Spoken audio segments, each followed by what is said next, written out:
a lot of things that complicate progressions many times are uncommon root motions of chords. In tonal music, it doesn't matter if it's jazz, Mozart, Bach, Beethoven, Bird. Chords usually move in fourths or fifths, but the fifth and fourth is just the shadow of each other, or whole steps. So in progressions like giant steps, where we have key centers moving in major thirds, that's somewhat uncommon, and we can mitigate that difficulty by finding substitute alternative harmonic pathways to improvise with. Again, that doesn't mean that we shouldn't practice the original changes, but these are just some ideas that may simplify things and enrich your improvisational palette.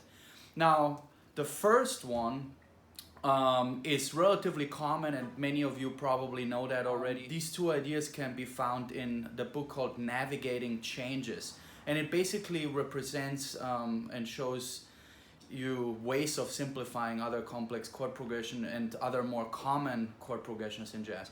So again, this first strategy on giant steps was used by Coltrane himself on his arrangement, but not for me, and also by many others like Michael Brecker. In this first strategy, you substitute the dominant chords of the Coltrane cycle with their related predominant chords, so two chords. So for B flat instruments in the first measure, the E dominant 7 chord would be replaced with a B minor 7 chord. For C instruments, that would be a D7 chord that's replaced by an E minor 7 chord. And in that way, you get rid of the third motions, right, and replace them by consecutive whole steps that may be a little bit easier to negotiate. Michael Brecker, on his version of giant steps, on one of the versions of giant steps, clearly uses that idea when he plays, right? So he plays a second inversion major triad and applies that to every descending change, right, of the sequence.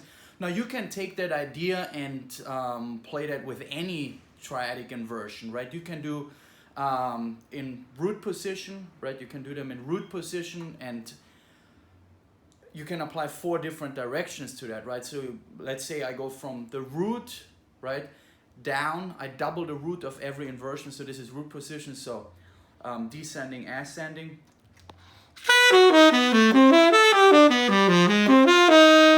right? Or I can start on first inversion ascending and then just connect it. Sometimes you can also just connect it, right? With good voice leading. That means if you can stay on the same pitch that you left the previous change and tie it over to the next change, or move with the smallest possible distance to the next.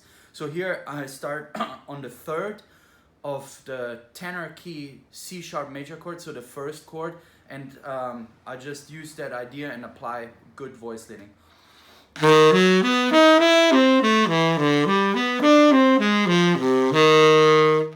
Right, etc. You can do whatever you want with that idea.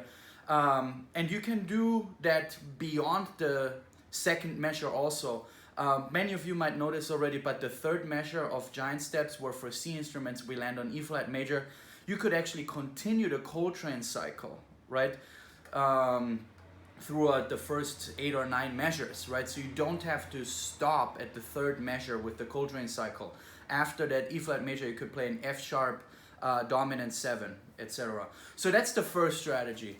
The second strategy, I think that's totally, I've never heard anybody talk about this, but it pertains to the second half of giant steps.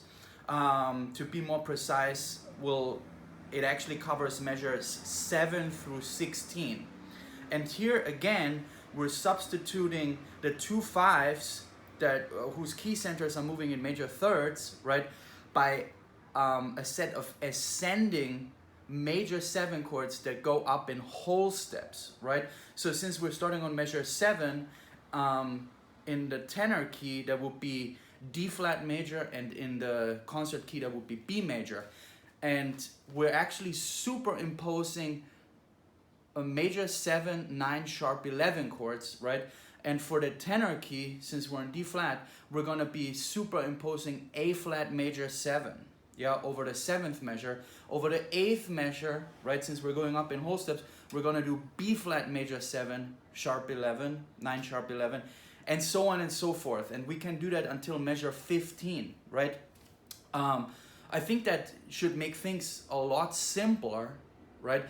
For a lot of people, the latter half, right, also poses some issues that are hardly ever addressed, right?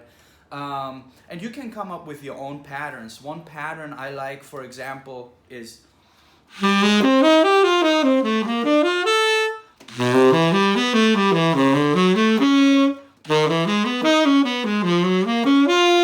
right? Or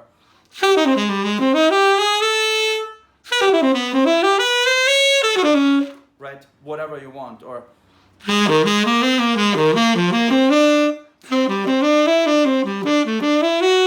right? So on and so forth. So if you like this video, please subscribe. Check out my books. They're all in the description. Again, this book and the material presented in this specific video is from the book called Navigating Changes. Happy practicing. Thanks for checking out this video, and see you next time.